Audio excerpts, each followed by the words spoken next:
Former Trump White House advisor Steve Bannon is looking at possible jail time for defying a congressional subpoena in this investigation of the insurrection.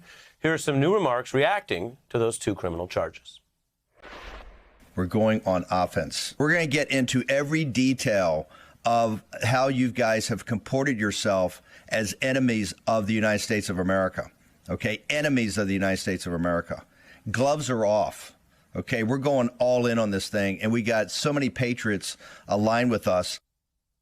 That is one way to go about it, but this fact that now the DOJ is treating this as a criminal cover-up may change other people's approaches. Take the former #1 staffer in Trump's White House at the end, Mark Meadows.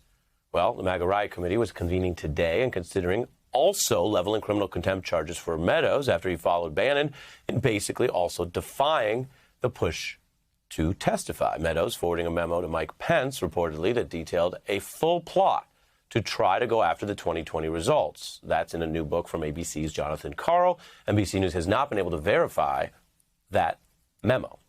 Now, there's also the memo by Trump campaign lawyer Jenna Ellis. We actually spoke to her during that weird and ultimately tense period leading up to the insurrection. This was right after the results had come in. Donald Trump was going to leave office. Those are the rules. Here's what she told us on the beat after the 2020 results.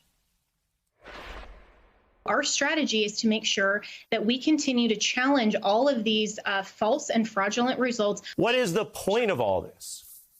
Well, the point of this, of course, is to get to fair and accurate results because the election was stolen and President Trump won by a landslide.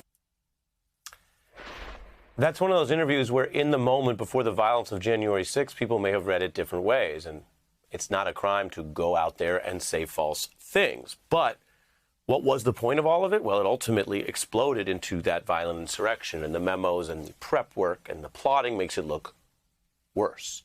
Now, that book I mentioned by Carl also reveals that during the actual insurrection, the Secretary of State, Mike Pompeo, and the Secretary of Treasury, Mnuchin, were then potentially discussing whether there was a tripwire that has been discussed many times but never used, invoking the 25th Amendment to remove Trump from office if things got even worse. They were clearly eyeing, according to this reporting, what they viewed as a coup that might need to be stopped earlier than January 20th.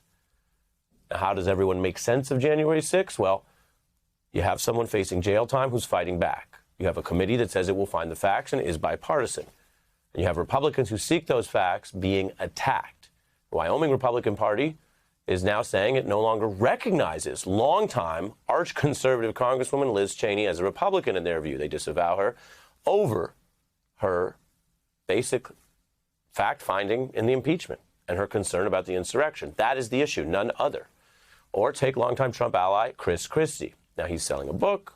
He's talking about maybe running for president again, and at times seems to be tying himself up on this same debate of what it means to be a Republican who wants to support to some degree the fact that Donald Trump tried to end democracy in America.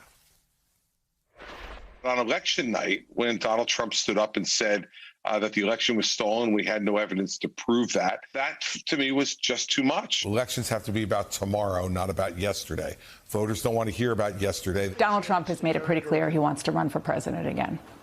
Would you support him? Oh, look, I don't know that he's going to run. No, you don't. And you also don't appear to know how to answer. It's a pretty straightforward question. After Trump beat him last time, of course, Christie was selling Trump. Now, President Biden continues to do the governing. That was our lead story. You have the infrastructure and jobs push. You have a plan to expand the social safety net, paid family leave, pre-K, affordable housing, and a big vote coming in the Congress about all of that against the backdrop of these attacks on democracy and questions about our justice system.